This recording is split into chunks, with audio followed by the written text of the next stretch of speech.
Hello everyone and welcome back to another Star Wars Legion report card video. This time we're going to be talking about the droid army and the commanders they have access to. Once again, these first two slides are going to be how I go over the grades and how I am ranking and sorting these units in the best way possible in my opinion. Remember, this is just my opinion. You guys always seek out new strategies, new different things, new archetypes you guys want to play, and tell me about it. Tell me what you're being successful with. Prove me wrong if you love a character. But I'm giving you guys a baseline opinion and something to go off of if you don't know a bunch about these commanders, or if you're just interested in them, or even if you do know a lot about them and you kind of want to hear a second opinion. So we'll get started with the CIS commanders ranked. The first one we're going to talk about is Count Dooku. Coming in at 195 points, I give Count Dooku an A-. This is going to be a little biased, I won't lie. I really like Count Dooku. I think he's probably my favorite model to put on the table and play. He's got Cunning, Deflect, Immune Pierce. He's got a Mastery that lets him reduce his Pierce value by 1 to ignore Immune Pierce and things like Impervious. He also has Master of the Force 2, which is awesome. He has a good lightsaber, and he has a range 2 built-in Force Lightning.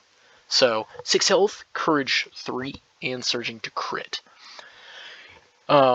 Dooku's awesome. The biggest thing is he's kind of expensive, and he doesn't have Relentless or Charge. That's the first thing you're going to notice on here. But for his pros, he's got great command cards. Cunning is even better when it comes to that. Courage 3 is huge for the droids in terms of their options for that kind of courage, because he's the only one. He's got that built-in range too, so not a lot of need for things like Saber Throw, and you can just have that in there. Master of the Force 2 is going to allow him to get the max value of those Force upgrade slots, so it's awesome. He is expensive though for his cons. He doesn't surge to defend in melee anymore, and unfortunately I think he's one of those Force users that suffers the most from that change, if not more than anyone. And without no charge or any relentless, he can have a lot of trouble getting into the mix of things for his lightsaber, and even things like Force Choke. But he does have some command cards that are going to allow him to do that. I also think it would be nice if he had a training slot, considering he's one of the best duelists in the lore. I think it'd be cool if he could take something like Tenacity or Into the Fray. And I think that'd kind of help him out a little bit. For upgrades, I would probably consider things like, man, you could do a lot of different stuff with him depending on how you want to play him. You could do commander style support, you could do aggressive, things like burst of speed, force choke, force push always, force reflexes is good on him, force barrier is good on him. I would even say the one that lets you give out 2 surge tokens as well, force guidance, I would say that's also a solid pick for him. I think all those are good because he can support units around him with those different force upgrades, and the ability to bring them back with Master of the Force 2. But looking at his command cards, easily my favorite part about him, his 1 pip turns him into an offensive juggernaut, giving him Arsenal 2 and Relentless, the keyword we're looking for, and he gets versatile. If he performs an attack, each defender gains 2 suppression. So, lets him use both of his weapon profiles in the same turn, gives him that Relentless to really dive in on your opponents. He's got Cunning, so you probably get to go first 90% of the time, and you're giving out suppression. And you can use your Force Lightning while you're in melee. So all of these things add up, and this is where Dooku just shines for a whole turn. Double the Fall is another great command card, really emphasizing that kind of sly look on his face. Oh, it's just why I love Dooku. It's so cool. But putting his token back in your order pool, you may choose 2 enemy units at range 1 to 2 and put their tokens back in their bags as well. This can really mess up some different lists, some different turns. There's just so much outplay with this card, and it can make a 1 pip feel really bad when you play this. And with the droids, they're the perfect faction to do this kind of thing, because you may still have perfect order control if you do your B1 chain right and you get a Magna Garden order and you use your 1 order for someone else. Whatever it is, you can really emphasize what you're doing with this card and negate the downside of putting your token back in the bag. You Disappoint Me is another great example of just outplay potential with the card. Giving himself and 2 other units an order and a dodge is awesome. And then if he performs a ranged attack, he can do a speed 2 move with that unit. There's so many different plays you can make with this card. It's just a way bigger force push. It's going to help you bring things closer to you. It's going to push things away from you that are threatening you, and it's going to get things off of objectives that you don't want there. So just so much outplay in Dooku's kit. Just the look of superiority says all you need to know. Then moving on, we have General Grievous. Unfortunately, I think General Grievous is probably one of the lesser options in the CIS army. Coming in, they get 165 now, but C minus for me. Arsenal 2 is going to allow him to use both of his lightsabers, and if you pay an additional 8 points, you can even bring his little pistol, which is good as you're moving up into things, and if you want to shoot out of a melee, you can really do damage across the board with the range 1 to 2 pistol, and still being able to use it in melee is pretty cool. But he also has Impervious, Jedi Hunter, Block, Relentless, and Scale. 8 health, that's no joke, and Courage 2, that's a little bit more of a joke. He's pretty versatile. The gun really allows him to do some stuff, and since he doesn't have Sharpshooter, that critical 1 can be all the more important. So there is still value in using that weapon. He's cheaper than most. He kind of feels like a discount Force user, but without things like Force Push, he can just be really outplayed by Jedi and by things like that. It's just really unfortunate when you dive into a Jedi and then you just get Force Push out of melee, and you just don't have the kind of utility that Force users have. But with Jedi Hunter, he's still going to be a good option to get in there and fight. And he's relatively cheap. Courage 2 is one of his cons, starting there. He's also not a droid, so it does affect him. Immune Pierce and melee, and he just kind of gets stuck in there. Like I said, without a real get out of jail free card or anything that allows him to get out of there besides his 1 pip, which we'll talk about in a second, he can really feel the negative side of things in terms of what it looks like to be a make pretend Jedi. Without Force Push and things like that, we can start to question whether it is the best idea to get him engaged. But for the most part, his lightsabers are good. His attacks are good. It's just he can feel a little lackluster, and I really see him suffering a lot from suppression that Courage 2 can really bite you in the butt. Looking at his cards, his 1 pip's pretty awesome. Gets disengaged, so he does have at least 1 get out of jail free card, and he gets a dodge token. And then he gets to perform an attack at everyone at range 1 with that weapon. And suppression's good, so a nice little suppression bomb, but range 1 isn't exactly the most crazy thing. Spring Commander, he gets a surge token for each other trooper at range 1. Cool, I guess. As long as they have a face-up border token, Guardian 2, and they can Guardian during a melee attack. So essentially you can use other units to kind of take the hurt for Grievous, but a lot of times that's what Grievous is trying to do himself. He's got a pretty tanky HP pool, and with things like those surge tokens, he can actually be pretty tough to take down. Crush them. When General Grievous issues an order to a unit, getting a surge token for each defeated enemy unit. This means the whole unit, not models. Remember that, folks. And it's okay. It's just sometimes it's overkill because you're playing at turn 5 or 6 and you got 6 surge tokens on units that don't need it. And other times it's like I'm playing this for the order control and maybe I've killed 1 unit. Still cool, but there's just way better cards out there. So, mediocre. Kalani, B+. Coming in at 100 points, Strategize 2. Really cool keyword. Direct, absolutely. Reinforcement, Sharpshooter 2, 5 health, Search to hit, Courage 2, good little range 3 pistol, and melee, right? So, for the most part, Kalani used to be the powerhouse, right? So why am I giving him a B+?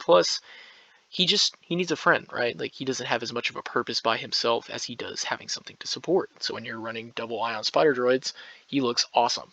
When you take those out of the picture, he's still really good, do not get me wrong. It's just, who are you giving these tokens to? Are you giving them to B1s? Are you giving them to Magna Guards? Are you giving them to Dooku? But you can give them to anyone. That's the cool thing about it. So I think it's just a matter of building lists around Kalani to allow him to buff up units. And I think there's plenty of potential in there. It's just, I think the best option, now that it is pretty much dead and gone, has kind of brought down his rating for me. But he does still have good command cards. He has plenty of options for his command slots, and he is cost efficient. I don't think you can really go wrong putting him on the table, but that limited amount of lists he can sport is one of his cons. He can hog out points. There's just commanders, key pieces, different things you can put on the table instead of him and do something cheaper like the T-Series. Courage 2 is nothing to be proud of anymore, and kinda needs to be in the right place at the right time.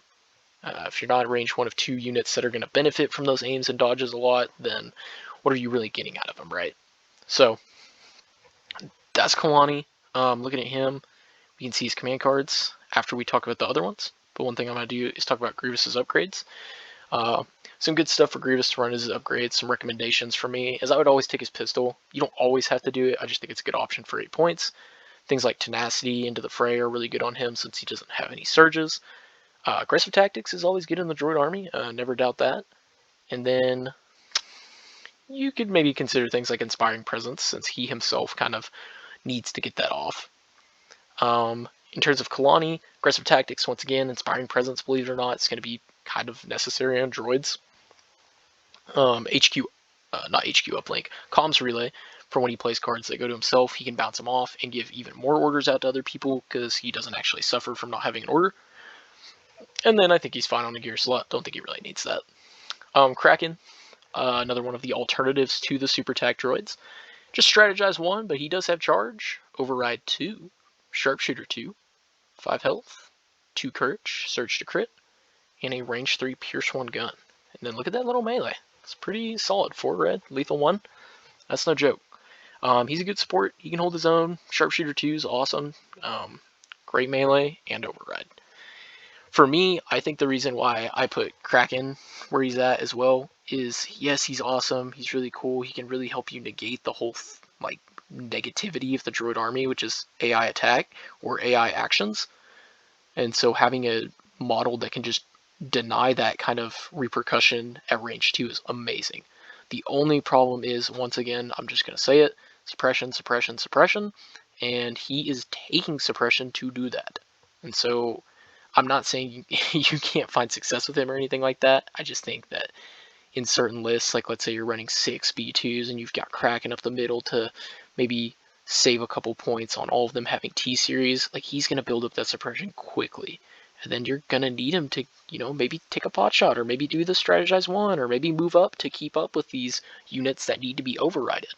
And so I think you're going to find some situations where you're like, dang, I almost have too much suppression on this dude. But he is a droid, so for the most part, he'll be okay. It's just about managing that, and I think it's just going to be harder to do so in terms of scoring objectives and things like that. So, also no direct. You can always just do HQ uplink, have a different commander, play the cards in the right place at the right time, use Comms Relay. There's a lot of different things to kind of go with that, but just having a free order to give out is really useful to me, especially in the CIS army. So him not having that is kind of a thumbs down for me. Also has no immune to pierce, so while his melee and charge is actually pretty cool to have on there as more of a brawler commander, there's a lot of things that can mess him up. So, pretty cool unit in terms of upgrades. Aggressive Tactics once again, Inspiring Presence, maybe do like Tenacity? I wouldn't doubt Tenacity. 5 red is no joke with lethal 1. And then same thing with Comms Relay, just bounce it off, give it to someone else. Last but not least, we have the third cousin, which is Supertech. Supertech gets a little bit of everything. He gets Strategize 1, he does get Direct, Override 1, and Sharpshooter 1. 5 health, Surge to hit, range 3 gun with a red and a white, lethal 1, and then 2 black and melee. He's just both of them combined with a little bit more diet, because he is 95 points. Not a lot to say on him. I think he's just fine. I don't think I've ever tried the generic one before, but I don't know. I like that it has Direct and Strategize and Override. I'm just curious how effective Override 1 is at range 1. I've seen it before, and I just see a lot of times when they're like, darn, I'm out of range. I can't use the thing I wanted to use because my B1s are on the other side of the board struggling. So, whatever the reason is, I think he does have a place and a time, but sometimes he is in the wrong place at the wrong time. Looking at their cards, though, they can all use these. The 1 pip is pretty cool. They got to choose one of their non-commander operative units with an order token, if able, and return to their order pool. The first time your opponent would draw a random order from their bag, you get to tell them what to pull out. A very good card, very tricksy, very outplay. Really like this card. You can really mess with your opponent in terms of whatever their game plan is. Preservation Protocols, 2 Droid Troopers AI units. Whenever they get an order, they get Disengage and Impervious and a dodge token. It is kind of interesting to think about what units benefit from this the most, but just getting the Disengage is huge. Like putting this on 2 Magna Guards and then them just running away from a Jedi and going into the back lines is pretty devastating. So I love this card, but it does also require some list building. Like you could still do this with B1s and get them out of a melee, but the B1s are probably going to be dead in the first place, right? So whatever it is, that card is very good, very useful, has lots of different utility in it, and lots of different benefits. So double thumbs up there. You do not underestimate our means. You can either divulge it or play it. If it was not divulged, you can choose up to two friendly trooper units with face-up order tokens, and they recover. There you go. It's probably the one card in the entire CIS army that helps with suppression. And unfortunately, its true purpose is kind of lost now that Ion Spider Droids have been gone. That was a great combo, but see you later, bye. Divulge, you can choose three friendly units with AI, and they get reinforcements. Really cool idea. I just haven't really had a game yet where it's just like, oh wow, that card really messed me up. Like the 3 bikes going on the far end of the board with reinforcements without me having to or getting to deploy in response to that was devastating. For the most part, it's just more of a little tricksy play, but I've never really had a game where I've seen it impact it enough in a way that you would want to divulge it for reinforcements, but I definitely think there's some value. I think it would be also interesting with things like Asajj coming out that also have reinforcements. You could have like half of your army in reserve while your opponent's deploying, and then put your whole other army, or your other half of your army rather, on the other side of the board and surprise them.